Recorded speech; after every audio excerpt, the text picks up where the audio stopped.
Syria में एक बार फिर हिंसा भड़क गई है। मीडिया रिपोर्ट्स की माने तो 6 तारीख से शुरू हुई हिंसा में अब तक लगभग 1000 लोग मारे जा चुके हैं। इसमें बड़ी तादाद में सीरिया के आम नागरिक शामिल हैं।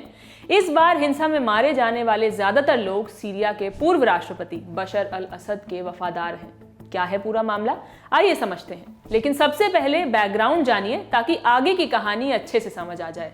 27 नवंबर 2024 को सीरिया के इदलिब शहर में हयात तहरीर अल शाम माने HTS नाम के गुट ने कब्जा किया। उस गुट का कहना था कि जब तक हम बशर अल असद की सत्ता उखाड़ कर नहीं फेंक देते तब तक चैन की सांस नहीं लेंगे। इस गुट ने आने वाले समय में ऐसा करके भी दिखाया। 29 नवंबर को HTS ने एलेप्पो शहर पर कब्जा कर लिया। 30 नवंबर की शाम तक हमा शहर भी उनके कब्जे में आ गया।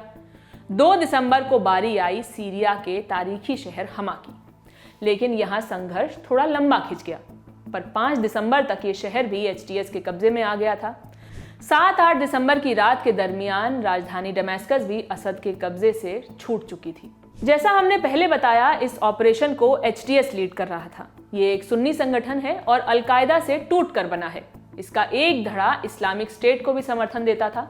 साल 2017 में लगभग आधे दर्जन संगठनों ने मिलकर HTS बनाया था। इस संगठन का मुखिया है अहमद अल शरा।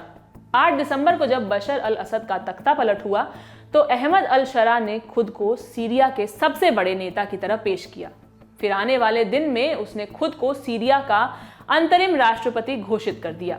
कट टू 6 मार्च 2025 यानी तख्ता पलट के लगभग 3 महीने बाद अहमद अल शरा को भी चुनौती मिलने लगी है। चुनौती किससे मिल रही है?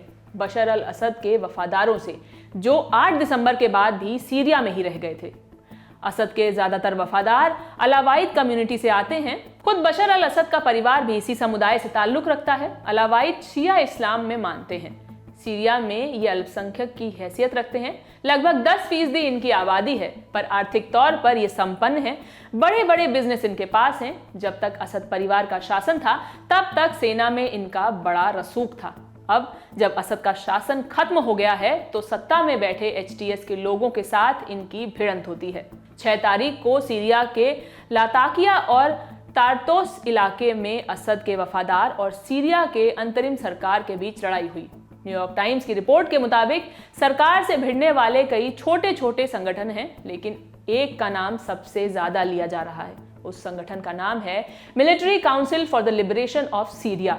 दावा किया जा रहा है कि इस गुट का नेतृत्व बशर अल असद के भाई महर अल असद कर रहे हैं। 8 दिसंबर के बाद इस संगठन ने कई बार वीडियो बयान जारी कर सीरिया की अंतरिम सरकार को धमकी दी है। सीरिया की सरकार देश के तटीय इलाकों में सेना भेज रही है ताकि हिंसा को रोका जा सके।